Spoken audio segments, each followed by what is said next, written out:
Welcome to fiction गुरु, जहाँ हर एक कहानी में छुपी है एक नई दुनिया। तो चलिए शुरू करते हैं। मलिकपुर नामक गांव में गंगाराम करके एक व्यक्ति रहता है। उसका गुस्सा हमेशा नाक पर ही रहता है। गुस्सा आए तो किसी को भी कुछ भी बोल देना उसकी आदत थी। गंगाराम को बीवी और बच्चे रहते हैं। उनके ऊपर भी हमेशा चिल्लाते रहता था। ए क्या रे, सांभर बोला तो दाल बनाई, तेरे को दिमाग है क्या? तू इंसान ही है क्या? हट तेरी की, तेरे जैसी से शादी किया करके मेरा चप्पल मेरे मुंह पर ही मार लेना, ऐसा कर रही तू? लड़का, पिताजी आप ही ने तो बोला था दाल बनाओ करके, भूल गए क्या आप? कहती है तो बच्ची, पिताजी इतना गुस्सा क्यों आ रहा है? ये ठीक नहीं है पिताजी। ऐसा कहती है। गंगाराम, तुम दोनों किसी काम के नहीं हो, बुद्धू हो। मार्क्स तो लाना होता नहीं, लेकिन मुझे सलाह दे रहे हो क्या? चुपचाप खाओ, नहीं तो दोनों को मार पड़ेगी, करके चिल्लाता था। गंगाराम एक गाड़ी पर बकेट में Chinese noodles, Manchurian, rice, momos बनाकर बेचता था। वो बहुत ही टेस्टी रहता है करके लोग वहां पर बहुत ही खाते थे। आने वालों के साथ भी गंगाराम ऐसे ही टेढ़ी बातें करता था। एक दिन एक व्यक्ति, क्यों रे गंगाराम, तुझे इतना गुस्सा आता है? ऐसे गुस्से से आने वाले कस्टमर के ऊपर चिल्लाए तो तेरे पास कौन आएंगे रे लोग? वो तू नहीं सोचता क्या? कहता है तो गंगाराम, आने वाले आएंगे और जाने वाले जाएंगे। मुझे गुस्सा दिलाए तो मैं किसी को भी नहीं छोड़ूंगा। तेरी फालतू की सलाह अपने पास रख, मुझे तेरी सलाह की जरूरत नहीं है। तेरी सलाह पुंगड़ी बनाकर जा डालना है वहां डाल ले, ऐसा कहता है। उसी गांव के बाजू में एक आश्रम रहता है। उसमें आचार्य करके गुरु रहते हैं। उनके पास कुछ लोग शिष्य बनकर रह रहे थे। रोज सुबह उनके शिष्य घर घर जाकर घर के आगे चुपचाप खड़े रहते हैं। कुछ लोग उनको चावल, दाल, दाना ऐसे देते थे और कुछ लोग फल देते थे। कुछ लोग कुछ नहीं करके बोलते तो वो चुपचाप बाजू वाले के घर के सामने चले जाते थे, पर कुछ भी नहीं बोलते थे। आचार्य हर गुरुवार को मंदिर में गांव के लोगों को हितोपदेश देते थे।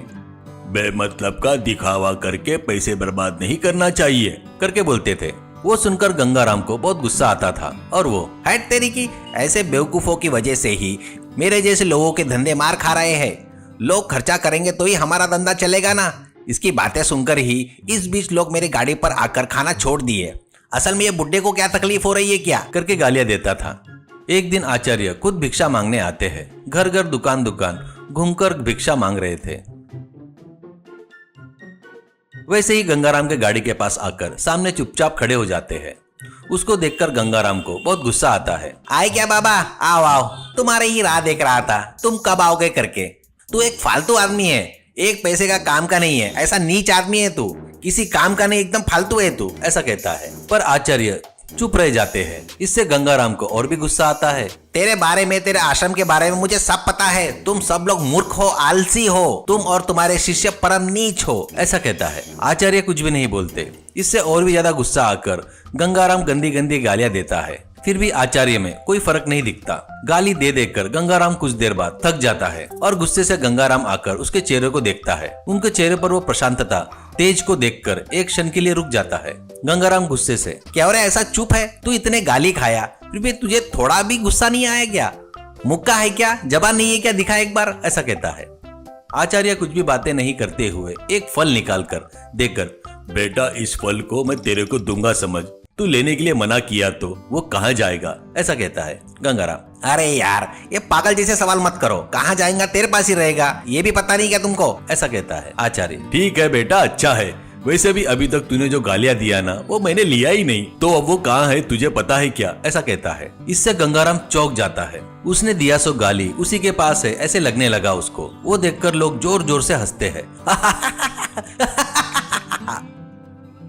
इससे गंगाराम को शर्मिंदगी महसूस होती है। उसने कौन सी गलती किया उसे पता चल जाता है। आचार्य, बेटा बंदूक से निकली गोली मुंह से निकली बोली कभी वापस नहीं आती, इसलिए अपने मुंह को कंट्रोल में रखना चाहिए। गुस्सा एक बीमारी है, वो रही तो तुझे नुकसान ही है, लेकिन कोई फायदा नहीं होगा। मुंह मीठा तो गाँव मीठा करके अपने पूर्वजों ने बहुत पहले ही बताया है, इसलिए तू अपने गुस्से को कंट्रोल में रख, वो तेरे लिए अच्छा है, करके बताकर चले गए। उस दिन से गंगाराम में बहुत बदलाव हुआ। वो गुस्सा कम करके सबसे अच्छे से रहना आदत बना लेता है। उसमें हुए बदलाव को देखकर घर वाले ही नहीं, गांव वाले सभी लोग खुश होते हैं।